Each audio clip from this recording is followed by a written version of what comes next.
Kristo murameze neza ngomba nkubwire ikintu kimwe gishobora kuzana amahoro mu mutima wawe. Ubundi Bibiliya irabwira abana b'abantu ngo ese womenya ikintu gishobora kuzanira amahoro umutima wawe. Ngo ni munyegere mwumvirize ngo kuvana mu ntango sinigeze mvugira mu misha ngo kuvana bigitangura niho narindi ngo none ubu mukama Imana yarandungitse anshize mu mutima we. Mutima w'Imana ni washobora kugerera muri wowe ibyangiritse byose bigakundika.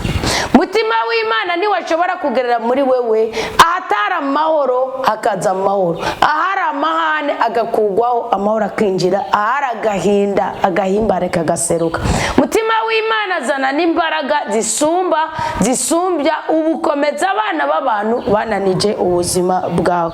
Umukama aravuga ngo iyaba wakwitwararitse amategeko yanje ngo amahoro yotembye iwawe nk'uruzi, ngo ubutungane bwawe nabwo bukamera nk'imikuba y'ikiyagaho. Ni muri za 48 umurongo wa 18. None rero mukunzi w'Imana, kw'Imana kwitwareka amabwirizwa yayo, kw'Imana kwitwararika amategeko yayo, irakwibwirira ngo nugira umwete wo kumva no kumvira amategeko ndagushinze uyu munsi iyi migisha yose izokuzako. None gusambana nk'ubu wabikuye kwiki, kwiba nk'ubu wabikuye mwiki, akabarego wagakuye mwiki, ko baniguye mugana ukabura rudasinziriye baguma bakwagiriza, ko wazikoroye ukaba umutima ugumusimbwa wumva byungutsike, ko wagenza ubusa nubundi ukarushirizaho kugira agahinda mu mutima wawe n'amaganya mu mutima wawe. Kugwara waramaze kugwara, yakire mu bugwayi bwawe, ariko nkuzaniye umuti ushobora komora ibikomere byawe. Hariho n'ibyo utazokoresha uwo muti, hariho ibyo wonyene uzofata umwanzuro uti ndaciyomora kusazira iwacu narasazi ndibugire kireka ngendane n'Imana yanje ntunganye gose. Ubwo nyene uzobukoze ku mutima w'Imana, akakarakano ndakwibiye nk'ibanga kagusubiza umutekano mu mutima wawe.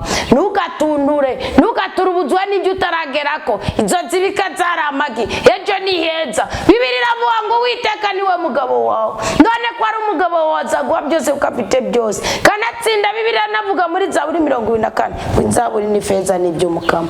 We nutunganira Imana ntacu uzoburira mu maboko y'Imana. Ndagusabye ugendera ukuri, ubutungane, ubwenge n'ubwitonzi, ubigerageresha Imana uzobukotse urabiciye gukorera. Warubitse iyo manuro ntiriwa, warubitse iyo manuro n'umutaye, warubitse iyo manuro ishobora kugukura kuri uru rwego rwa mbere ikagushira kugwa kangahe.